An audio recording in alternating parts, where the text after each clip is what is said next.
Olá,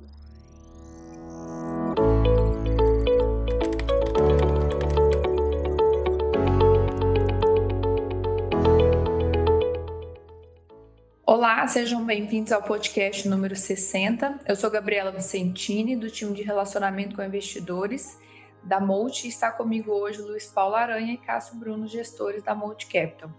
Hoje é dia 5 de setembro de 2024 e agora são exatamente 17 horas e 40 minutos.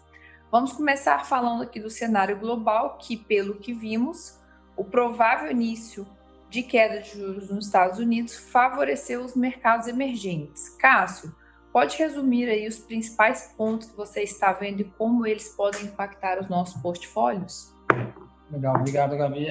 Bom, vamos lá. Acho que o que aconteceu mês passado é bem relevante para mercados. Acho que é importante começar com os Estados Unidos, então consolidou a queda de juros americana, então o debate é se cai 0,25 ou cai meio na próxima reunião. De certa maneira, isso foi bem positivo para a Treasury, né? A Treasury caiu bastante, as taxas e a Treasury andou, e isso costuma ser bem bom para mercados emergentes, né? Então, no lado positivo, é uma consolidação disso. No meio do caminho, a gente teve um debate sobre uma recessão americana ou pouso suave. Ambos os cenários ficaram abertos. A recessão americana durou 2 dias, um pouquinho mais até, mas foi um sell-off bastante grande. E aí é importante a gente monitorar isso para frente. Então, se consolidar um cenário de pouso suave é muito bom para mercados emergentes. Numa recessão mais forte, que o mercado efetivamente fique em dúvida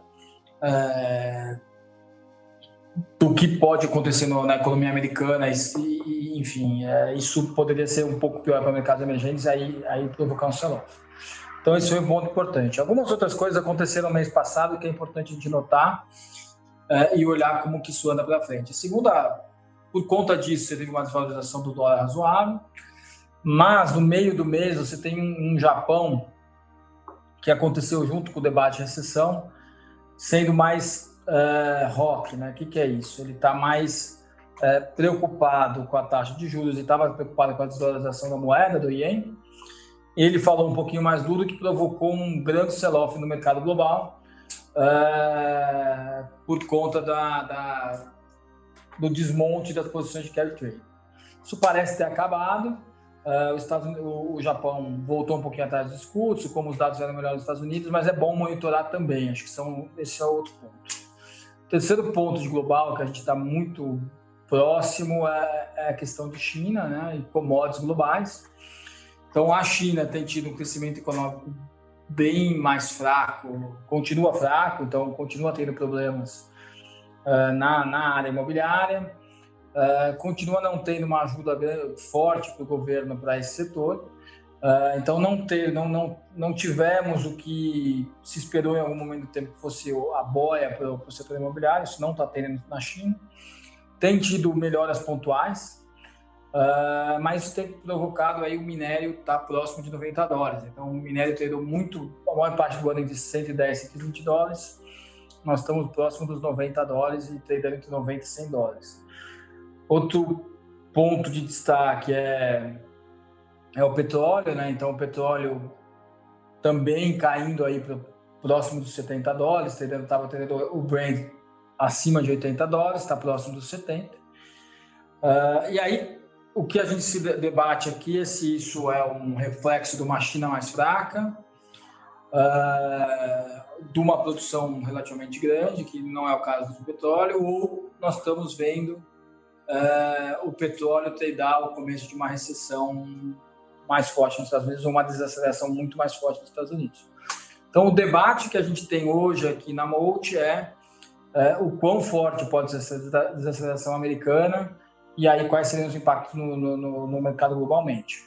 E aí, se for muito forte, a gente vê espaço para a Treasury cair mais, e assim, efetivamente,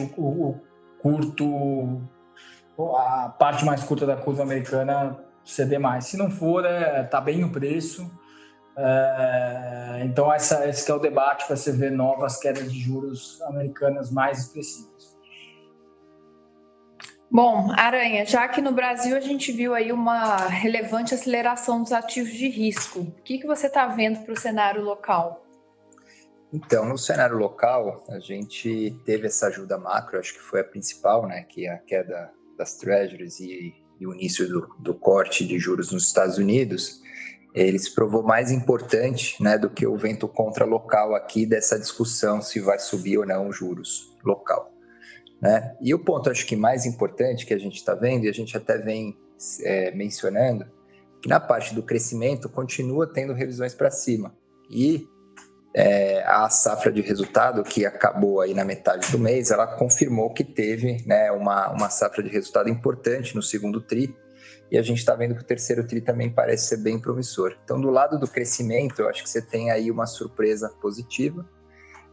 Do lado do fiscal, que é vamos dizer, o calcanhar de Aquiles do Brasil, ele ainda segue muito frágil, mas a gente não vê uma piora marginal nisso, né? Então, o mercado precifica já um prêmio alto nisso, então segue, né, na mesma toada. Então, quando você tem um global bem melhor, né, e um crescimento da economia melhora, os ativos responderam, especialmente os ativos mais voltados ao cenário doméstico, né? Então, as empresas as cíclicas domésticas, as industriais, né, e as empresas de commodities não foram tão bem. Legal. Nosso portfólio também foi bastante beneficiado com isso.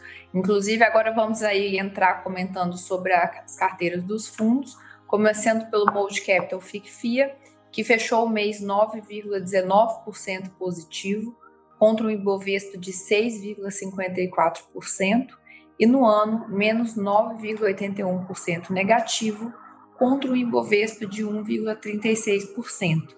Aranha, pode comentar um pouco a respeito dos resultados? Sim, a gente pegou, né, assim, essa parte das cíclicas domésticas, elas ajudaram como um todo, né?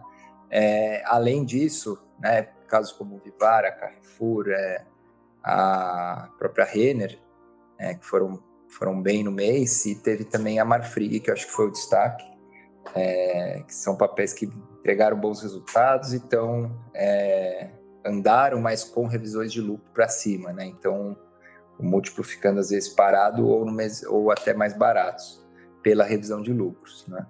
E do lado negativo, você teve a Uzi Minas, que teve um resultado mais controverso, que foi a parte negativa, e o setor de educação também.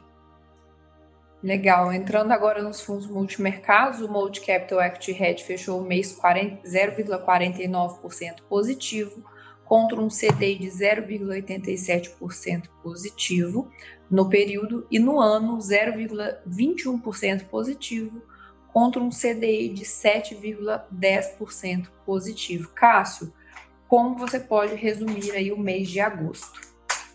O mês de agosto foi um mês que a gente fez muito bem no começo, muito pautado nas coisas micro, então o setor de food foi muito bem, então a gente foi muito bem em BRF, Marfrig,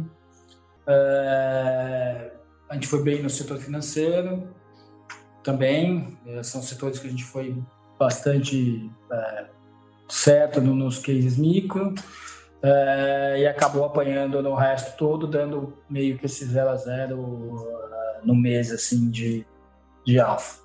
Então, um mês praticamente 0 a 0. Legal. Para finalizar, vamos comentar do Mold Capital Long Bias, que fechou o mês 5,30% positivo, contra um CDI de 0,87% positivo, e no ano, menos 5,55% negativo, contra um CDI positivo de 7,10% no período. Cássio, o que você acha importante a gente destacar no portfólio do Long Bias? Acho que o importante destacar é que a gente vinha bastante comprado na bolsa, andou bastante, a gente reduziu para mais próximo do neutro. Acho que esse que é o principal do fundo no mês passado. Bom, obrigada, Cássio, obrigada, Aranha, e todos os nossos ouvintes. Até o próximo mês.